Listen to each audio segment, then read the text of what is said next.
Hot issue और hot issue ये है ट्रंप का गज़ा मंसूबा। हमास ने मशरूत रजामंदी ज़ाहिर की है और पूरी दुनिया में हमास की इस डिप्लोमेसी की तारीफ़ की जा रही है, इसके बावजूद कि हमास एक लड़ाका तंजीम है और उसने बहुत टफ़ टाइम दिया है इसराइल को, ज़्यादा टफ़ टाइम दिया जो हिज़्बुल्लाह ने कभी भी तारीख़ में दिया है। इसलिए हमास की जो मिलिट्री पावर, मिलिट्री माइट, उसकी रिकग्निशन और एक्नॉलेजमेंट अक्रॉस द ग्लोब है। लेकिन उस पर जो ट्रंप की तजवीज़ हैं गज़ा डील के बारे में, उस पर उन्होंने कहा था कि हमास को डिसार्म किया जाए।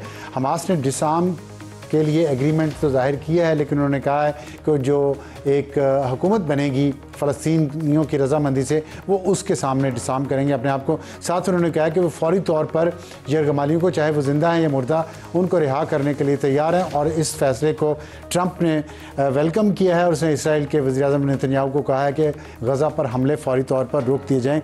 हमें ज्वाइन किया है डॉक्टर जमील अहमद ख़ान साहब ने, साबिक़ सफ़ीर हैं, माहिर हैं बैनुल-अक़वामी अमूर के। उनसे पूछेंगे कि इस तमाम जो एक्टिविटी हुई है, जो डेवलपमेंट हुई है, इसके असरात अब फ़लस्तीन पे और वहाँ जारी जो बहरान है उस पर कैसे पड़ेंगे। डॉक्टर साहब अस्सलाम वालेकुम।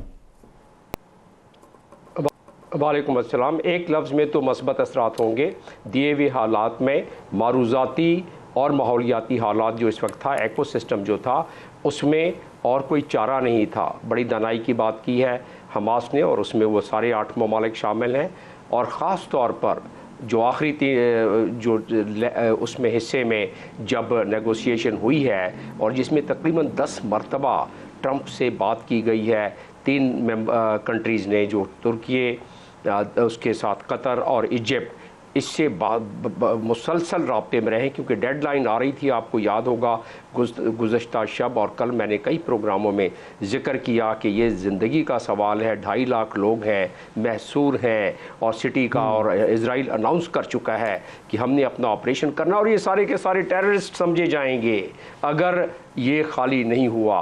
और ख़ाली कर नहीं सकते थे, मजबूर थे, कुछ नहीं था उनके पास, जा नहीं सकते थे, तो उधर पड़े हुए थे, तो उनको तो वैसे ही भून डालते वो।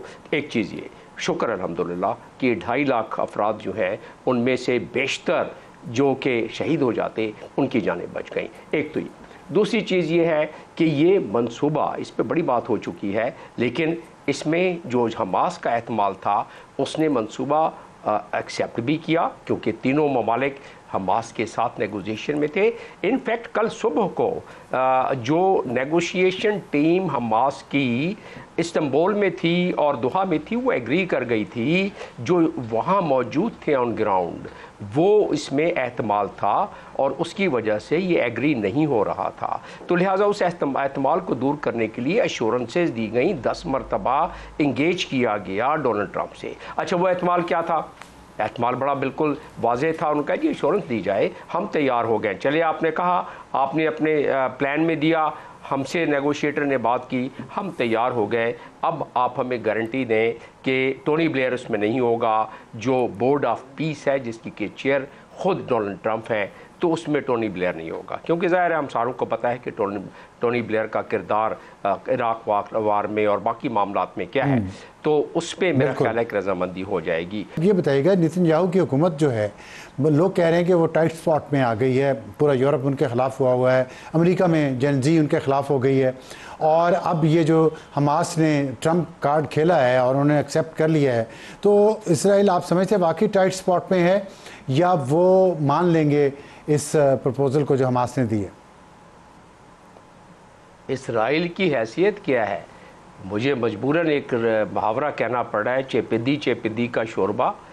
इसराइल अगर अमेरिका निकल जाए तो ये जो OIC के, तो अमेरिका तो साथ है ना, वो है ना, वही ये तो हमारी मुकम्मल कर रहा हूँ। ये तो जुमला जी अपने गुफ्तगू का एक जुमला मुकम्मल करने दें, अब सारा आपका जवाब आ जाएगा।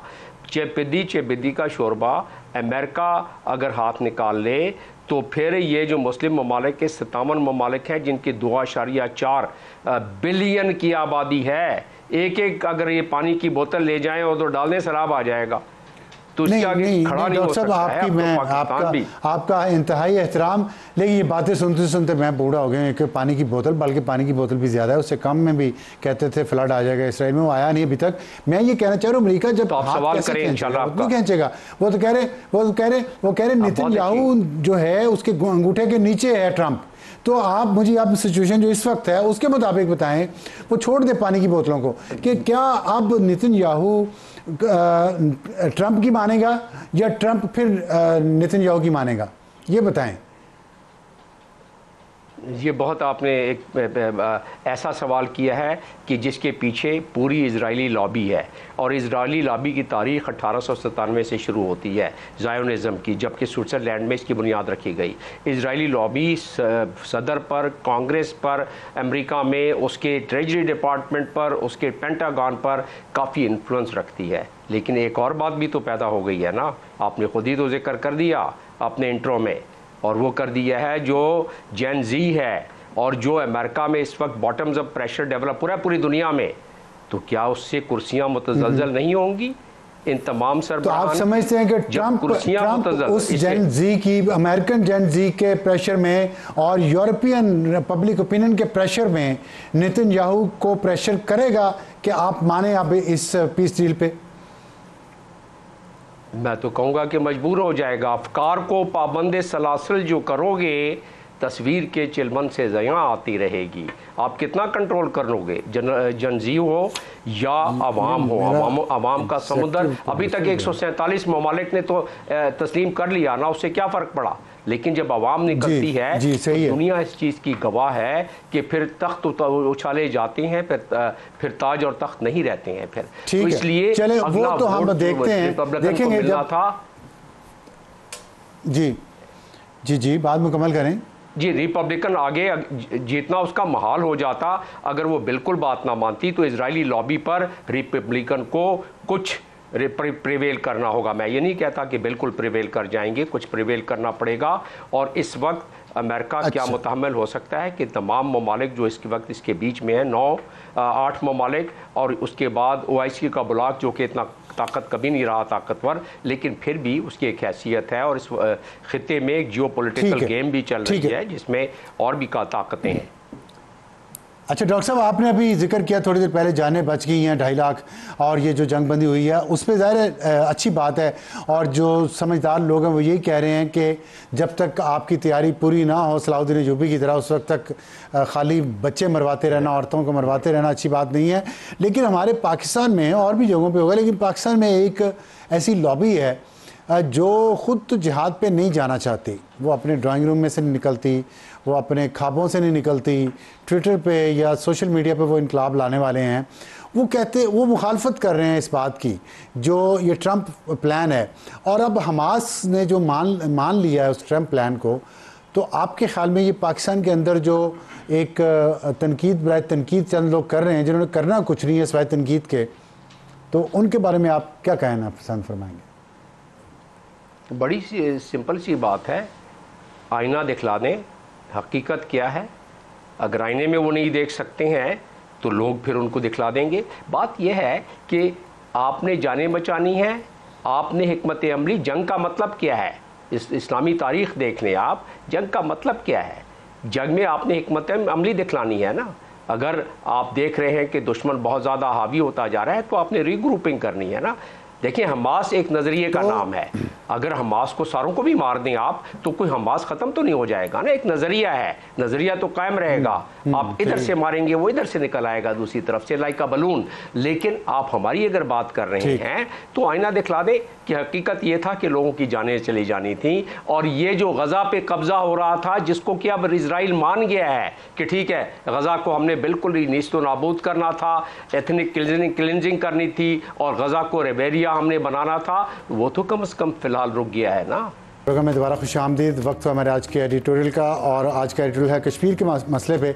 आपने देखा पिछले दिनों वहाँ पे काफ़ी बहरान रहा, और ये बहरान जो बहुत अर्ली स्टेज पे हैंडल किया जा सकता था, लेकिन उसमें नाअहलियत थी, सुस्ती थी, और कुछ मफादात थे जिसकी वजह से ये बहरान संगीन से संगीन तर हो गया। मुतालबात भी बहुत सारे जायज़ थे, कुछ बातें ऐसी हैं जिन पे लोगों का इख्तलाफ है, दो राय हैं उस पर, उसका फ़ैसला तो वक्त करेगा कौन सही है कौन गलत। लेकिन एक चीज़ तय है है कि एक ऐसा सेंटिमेंट बन चुका है कश्मीर के लोगों के अंदर, उसमें आप सोशल मीडिया को इल्ज़ाम दे लें, उसमें आप सियासी क़यादत की नाअहलियों को इल्ज़ाम दे दें, उस किसी और को इल्ज़ाम दे दें, लेकिन एक सेंटिमेंट बन गया है। और अगर जो मामला तय हुए हैं कल रात को कश्मीर में मुजफ्फराबाद में दोनों तरफ से, उन मामला पर अमल दरामद करना बहुत ज़रूरी है, उसकी टाइमलाइन के मुताबिक अमल दरामद करना बहुत ज़रूरी है। और अगर उसमें से किसी चीज़ पे अमल दरामद नहीं होता तो बहुत टाइमली उसको लोगों तक ले जाना, उसको एक्सप्लेन करना और उसके अराउंड नैरेटिव बनाना बहुत ज़रूरी है। ख़ास तौर पे इसलिए कि इंडिया